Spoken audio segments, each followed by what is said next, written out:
Hello friends, today we are going to discuss about research methodology. Research is a systematic way of answering questions about any problem. It is intended to increase the knowledge about the process of developing an understanding of the natural laws governing the universe, innovations on new ideas, commitment and technological advancement which will improve the welfare of the humanity.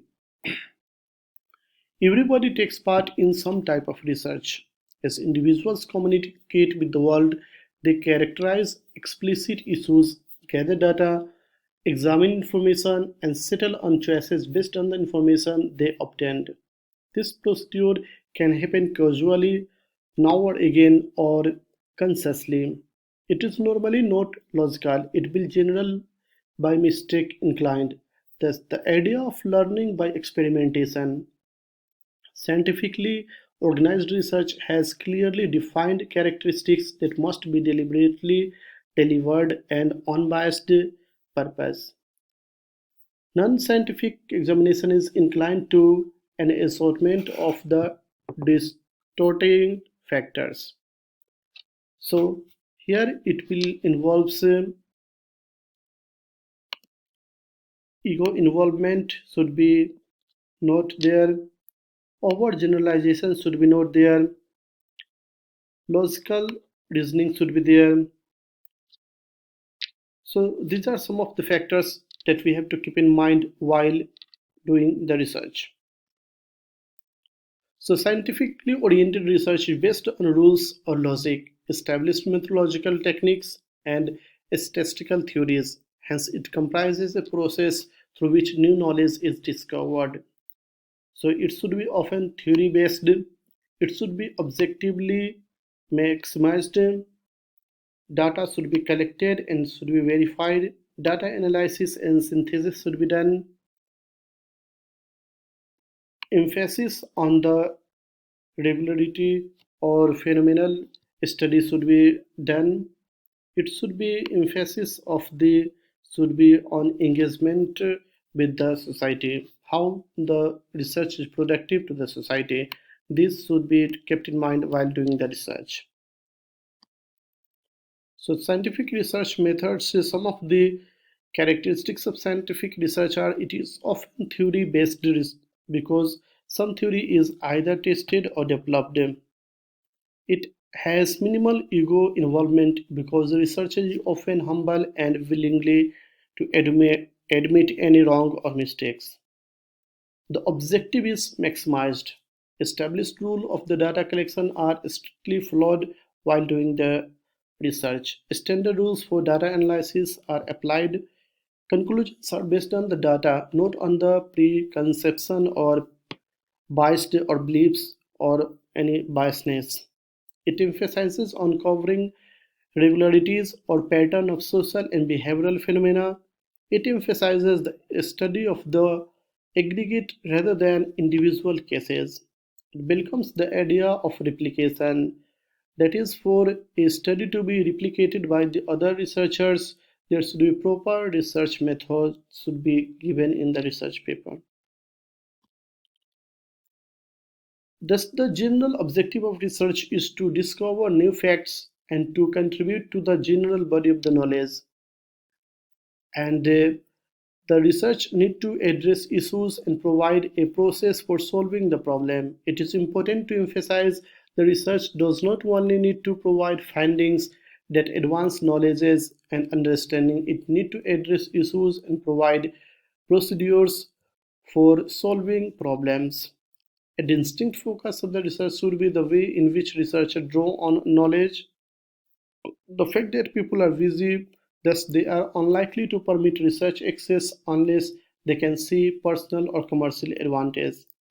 The requirement for research is to have some practical consequences. This means that it is either need to be contain the potential for taking some form of action or need to take account of the practical consequences of any action. So there are two distinct forms of research, pure research and applied research. Pure research is conducted with the sole objective of understanding a phenomena and to contribute to the development of research theories. Applied research, on the other hand, comprises a process to find solution to the real life problems. So these are the purpose and context should be properly defined in the applied research. So these are the steps of doing the research. Background study of the research, main research questions or hypothesis, objective of the study, scope of the study, theoretical framework, introduction, statement of the problem should be there, sub-research questions and significance of the study should be provided. In the literature review, theoretical framework should be provided, research design and research methodology should be given where the research paradigms or research approach should be discussed, data collection and instruments should be discussed, sampling target or population should be provided, and reliability or validity or trustworthy of the data should be checked. Then data analysis should be done and then proper referencing should be provided in the research paper. Research is a multifaceted process with a particular sequence to pursue to guarantee that the project undertaken is effectively completed. Despite this, there is also room for flexibility and innovatedness of the research procedure. Selection and formulation of the research problem is very important. Select a topic of research. Identification of the problems is very important. Formulate the research problem properly. Acquire knowledge on the current theory and research. Do the proper literature review. Identify or label the variables and find the gaps. Define concept and establish research definitions. Formulate your research hypothesis. Only then you will be able to proceed with your research work. So there are different steps involved in research methods. So first step is identifying the problem. Second step is clarify and contextualize the problem. Third step is to develop a research design. Fourth step is examining the data collection and underlying pattern. And fifth stage is interpreting the findings and discussing it with reference to other scholars and researcher, and proper citation of the references should be provided. So this is the proper research method which we have to follow while writing any research paper. So analysis of data. Analysis of data can be done through different process. So first of all, we have to do data processing, then we have to use statistical analysis, and then we can interpret the result, and then we can write the conclusions and recommendations based on the findings. So the first step in scientific method is usually characterized by realizing that some problem exists. This manifests in the form of a research question. So clarify and contextualize the problem. That is very important. By participating in a discussion and a study or reviewing current literature of what one is exploring, the issue is illuminated and the nature and specific of the interest is discovered. As the issue is clarified and underlying inquiry prompts more inquiries, the dynamic illumination of the variables that may influence the examination of the varying problem which occurs, which we want to find their solutions. So concept of the induction and deduction is very important. Induction starts with the data and look for the pattern in the data. That is, people who are at the risk adverse in personal lives are more likely to be loyal. So deduction method is forms of hypothesis and test in the data collection subsequently. That is, brain loyaltiness with the age. So we have to develop a proper research design. This entails all activities in a researcher engage in when planning an arrangement for the exploration. A set of the research questions or theories should be detailed as an informed speculation about the conceivable responses to the issue. Now the examination structure, the researcher has two differentiating approaches that offer them alternative course of the action. The researcher may select the interpretive inductive methodology where they start to observe before arriving at a conclusive classifications, or they may select the hypothesis and then they can do the deductive method to find solution to any problem. Now, examining the data collected is the core of the research. When the research design is finished and information gathered, the researcher need to inspect the information for fundamental pattern that recommend answer to the research question.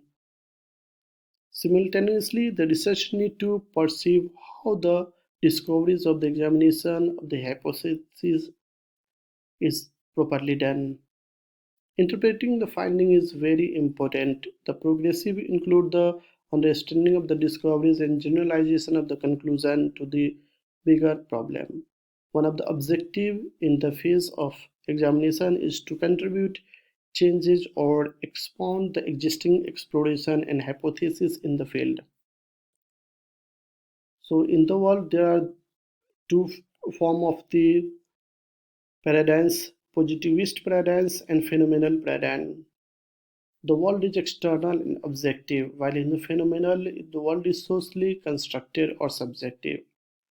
Observer is independent, while when we talk about phenomenal paradigm, then observer is the part of what is observed. Science is value free. Science is driven by human interest. So, based on these two paradigms, everything has two meanings. Reasoning is deductive, whereas in the case of phenomenal paradigm, it is inductive. Approach operationalize concept to encourage objectivity, while in the phenomenal, it is try to understand what is happening. While in the methods, quantitative use of statistics to establish the objective view, while qualitative or multiple method can be used to find the pattern of different subjective view. So researchers have to face these paradigms, which is very important. So there are two widely recognized research paradigms, namely the positivist and phenomenological. The positivist paradigm is sometimes referred to as quantitative model, and the phenomenological is referred as qualitative or interpretative model. These two paradigms are actually two ends of the spectrum with a combination of two models occurring in varying degree of. So positivist tends to produce qualitative data, uses large samples, concerned with the hypothesis testing. Data is highly specific and precise. The location is artificial. Reliability is high. Validity is low. Generalized from sample to population. Whereas in the phenomenological process, trained to produce qualitative data, uses small samples, concerned with the generalizing the theory. Data is rich and subjective. Location is natural settings, that is real world. Reliability is low but validity is high. This is generalized from one setting to another. This is given by the Hussey and Hershey 1997. So variables, what are variables? Any phenomena or person, place or things that research is trying to measure some way is referred to as variable. The effective way to understand variable is to look at dependent and independent variables and the importance of each other. Dependent variables always look at the impact of the test. If the variables that the researcher is measuring or testing is an experiment, for instance, teacher can look at the impact of the junk food on students' health. The dependent variable would be the student health. Independent variables are the factors that can be controlled or manipulated by the researchers and can produce more than one result. So difference between independent and dependent variables. Dependent variables are based on the response predicted and based on the consequences, or it is the outcome. Independent variables are the presumed cases, stimulus, predicted from, antecedent, or it can be manipulated. Thank you for discussion. We will discuss other topic in next class.